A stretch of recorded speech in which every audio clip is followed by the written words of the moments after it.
Hey guys, thanks for joining me for this Redstone video. Redstone is notoriously difficult to use and we're going to help you out with that. So, without further ado, let's get into some redstone. As you can see here, you can power redstone with a lever, torch, stone button, and pressure plates. You can power with other things as well, such as observers, but I won't talk about that right now. So, as you can see, this pressure plate powers redstone all the way to the second to last repeater there.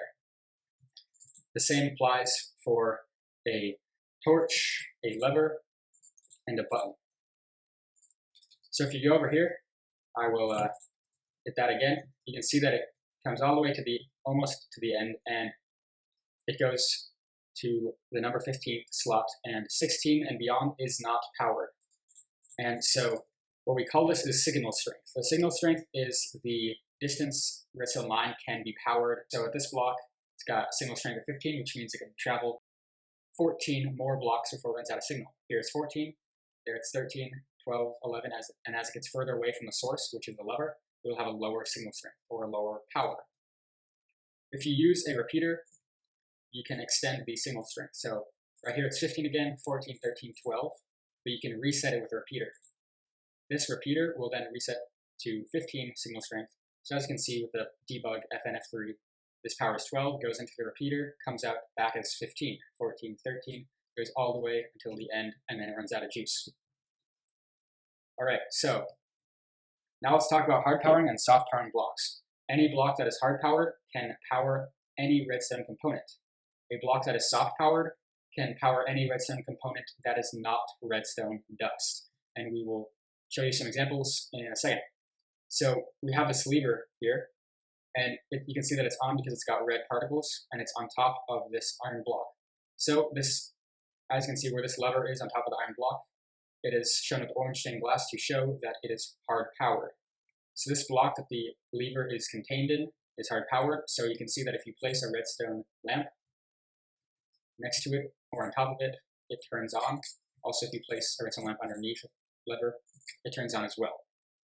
So that block is hard powered, but it turns out that the block underneath it is also hard powered. So you can see that the lever is on top of the block and this block is hard powered. So really it looks like both blocks are hard powered. Right here, we've got a torch on top of an iron block.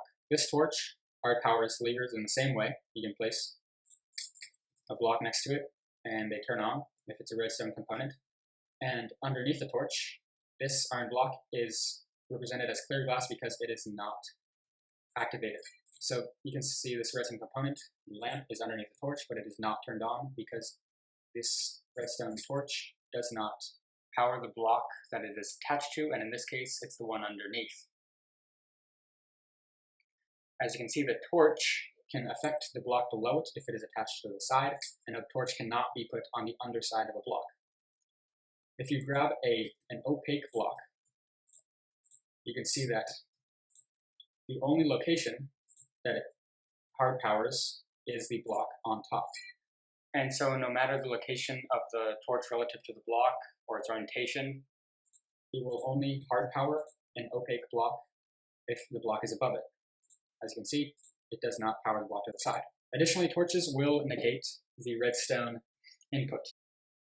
And so if there is no input signal into the block a torch is on, or the torch is not attached to any redstone at all, the default setting for the torch is on, and you can see the redstone there. And when you turn the input on, the torch turns off, and there's no redstone signal. And so this is an example of a lever. Both of these blocks are hard powered, and you can see these are some examples of outputs you can take from the hard powered block and the lever. Here we have a redstone wire. These two blocks are hard powered, right? As you can see, the lever right here and the iron block below it. And those are both hard powered, and you can take a redstone output. Now redstone is directional. If you place a redstone lamp or any other redstone component to the side, you'll see that it is not powered. However, if you put it at one of the ends, it will be powered. And so you can turn the line and it no longer powers that because the redstone is not running into the lamp anymore, it's curving. And if you destroy this lamp here, you'll see that the connection of the redstone goes back into this lamp and it will turn it on. Additionally, you can see that these opaque blocks are soft powered, which I show as the yellow glass. So as you can see, when you put lamps next to the iron blocks underneath the redstone, you'll see that they are lit. So you know that the blocks must be powered. But when you put redstone dust underneath the blocks, you'll see that they are not lit, which tells you that the blocks underneath the redstone are soft powered, not hard powered. Now let's use glass. Glass is a transparent block. You run it down the side of the glass, you realize that the redstone does not continue down the side of the block. If you use an opaque block like iron, it does go down the side of the block. However, it is not the block below the redstone that is powering this, because these are soft power, not hard power. It is the redstone being connected. If you cut it off with a block that is opaque, you can see that the connection is stopped and this is not lit. If you use a transparent block, it will not affect the connection of this redstone line. As you can see here, despite not being able to go down transparent blocks with the redstone signal, you can travel up and you can make really tight 2x1 vertical staircases that are really helpful for making compact redstone designs. An exception to redstone being directional is when it is not connected to any component. If it's connected to a lever, you will see that it turns in this direction. If it is connected to other redstone, you will see it also turns. When it is by itself, you can still power it from another side of a block using a lever. However, when it looks like a blob, it actually is pointing in all directions. So if you have a lamp here, it will turn that lamp on. If you have a block here, it'll soft power the block next to it. As you can see, it turns on a redstone component, such as a redstone lamp. And if you put a lamp there, it'll also turn on because it's next to it. If you put one on top, it will not power. And if you put a block on top that is opaque, it will still not soft power the block. All right, now let's talk about opacity. So the first thing they need to know is that not all blocks that look opaque are actually opaque in redstone terms. So this glass is obviously transparent, and this block of iron you cannot see through, so it's opaque. And that is the case in redstone as well. However, this is a partial block, so it is considered transparent, even though you cannot see through the stone cutter. And you can show that this stone cutter is in fact transparent, because when you try to soft power it with the redstone dust, you'll see that the redstone lamp does not activate.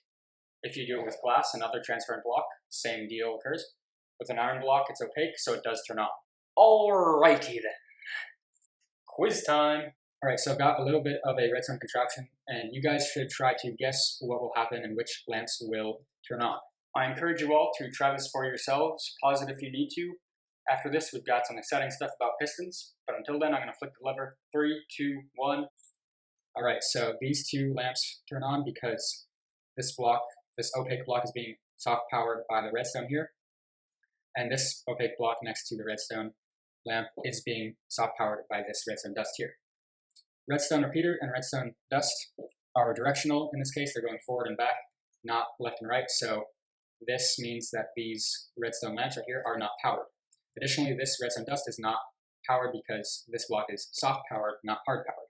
When you soft power a block with redstone dust, it cannot be taken out as an output through redstone dust. It must use something like a repeater.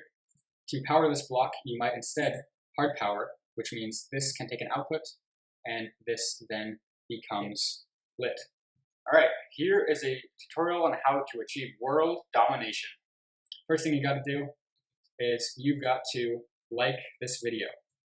So you've got a checklist, and you want to check off the things that you do in order to achieve world domination. First you like, then you comment, then you subscribe. So you say, oh yes, I've liked the video. Well, because you turned on this lever, you're now hard powering this lamp, which then turns on the lamps adjacent to it. To avoid this, you can put a block behind it, which means this lamp is the only lamp touching the power source, which is this block right here. So this is one use for redstone lamps and hard powering, soft powering opaque blocks, because the redstone lamp is opaque. Great, so now I've liked the video. Second step, you comment. Hey, this video is amazing and I learned how to use redstone. Great, last thing you gotta do is you subscribe.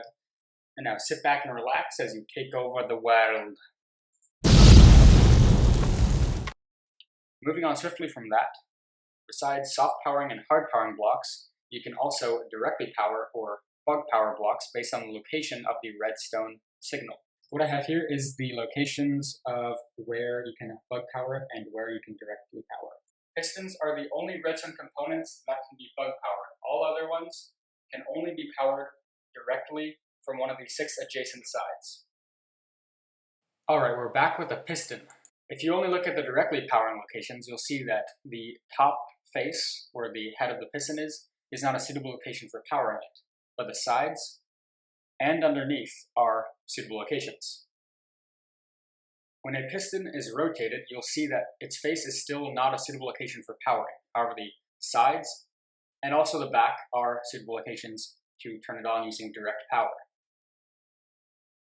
Now, despite the orientation of a piston, bug powering is always from a block on top. So if the piston is facing sideways, this is now where it can be powered from. The directly powered locations rotate with the piston, however the bug powering does not. Alright, now let's talk about block updates and how to bug power pistons. Here we have a scenario where there's a redstone block placed to the diagonal of a piston. Because the redstone block is not adjacent to the piston, when it was placed, it did not tell the piston to update. And so the piston does not extend because it does not know the redstone block is there. However, if you were to place a block next to the piston, you would then update the piston. This is called a block update. When you update the piston, as you just saw, the piston extends because it realizes there is a redstone block in range of the piston, so it should turn on. And just like when I place the redstone block, when you destroy the redstone block, it will then also not send an update to the piston because it is not adjacent to the piston. So, in order to retract the piston, you must then place another block next to the piston to update it. Next up on the list, we've got piston push limits. Here we've got 4 diamond blocks, 4 gold blocks, and 4 iron blocks. 3 times 4 is 12.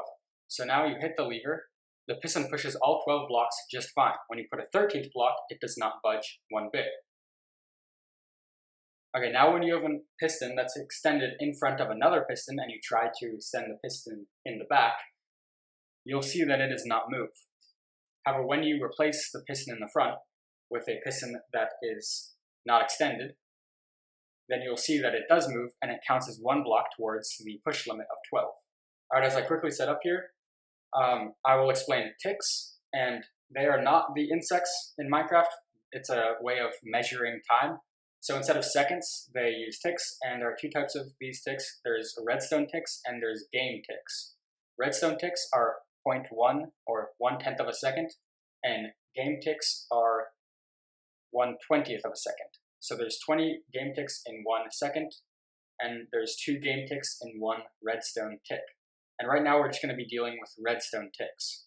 When I flick the lever here, you'll see that both the piston and the repeater activate, and then they will deactivate at the same time.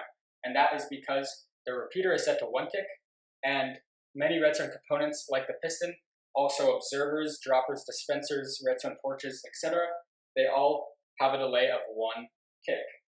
Besides resetting the signal strength to 15, as I mentioned earlier, repeaters also create delay in the redstone signal by either 1, 2, 3, or 4 redstone ticks, depending on the setting that you right-click to change. And so as you can see, the default setting for a repeater is 1 tick of delay, and if you push it back all the way to the 4th level, where the torches are as far away as possible, that is 4 ticks of delay, or 4/10 of a second. And the last thing to know about repeaters is that they usually do not affect the pulse length, but only the delay on the pulse. And so, for example, a stone button gives a pulse of about 40 ticks, which is 2 seconds. So if the pulse length is 40 ticks, and you put it through a repeater, the repeater will slow it down by either 1, 2, 3, or 4 ticks of delay. However, the length of the pulse will still be 40 ticks.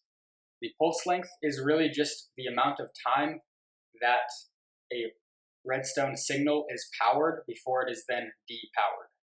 And so the only time a pulse length is changed by a repeater is when the pulse length is less than the tick delay of the repeater.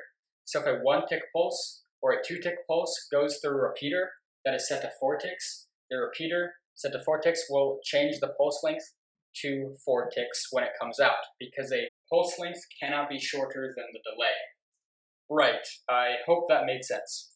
Right here we've got a monostable circuit. When you flick the lever, it's going to power the redstone dust on top, and it'll take 0 ticks of delay to soft power the iron block to the right of it. When you flick the lever, it'll also activate the piston after one tick. So when the piston activates and pushes the iron block up, it is no longer being powered by the redstone dust above the lever. So only for one tick, that block is being soft powered, and there's an output taken by the redstone repeater on the right. So when the redstone repeater is set to one tick, the one tick pulse that is created when the redstone dust soft powers the block is then taken out of the block with the redstone repeater that is set to one tick of delay. And now when you set the lever to 2 ticks, for reasons I mentioned earlier, it will then change the 1 tick pulse to a 2 tick pulse. And then if you change it to 4 ticks, it will change a 1 tick pulse to a 4 tick pulse. And you see the piston on the right extends for longer. A redstone contraption very similar to the monostable circuit is this one, which would probably be called the duostable circuit. It happens every time, not just when the lever is flicked on, but when it's also flicked off. Observers detect any type of block update, not just the flicking of a lever, but also placing of blocks and destroying of blocks. And so this observer gives out a 1 tick pulse. If you want to change that, quickly chuck a repeater at the end, change it to whatever tick pulse you want, maybe 4 ticks, and it will simply change the pulse length from 1 tick to 4 ticks as it did in the monostable circuit. As you might have seen earlier with this duostable circuit, when you give a piston a 1 tick pulse, although being sticky, the piston will only retract its block every other time. The first time it'll spit it out, the next time it'll pull it back in. Pistons only do that on a 1 tick pulse. On a 2 tick pulse or anything longer than that, the piston will push out its block and retract as you just saw. Thank you guys, I hope you enjoyed. That's going to be it for today. My next video is going to be about comparators. They are notoriously difficult to understand and use, however they can be very useful. So until then, rock out, stay cool, and stay classy, San Diego. And don't forget to subscribe.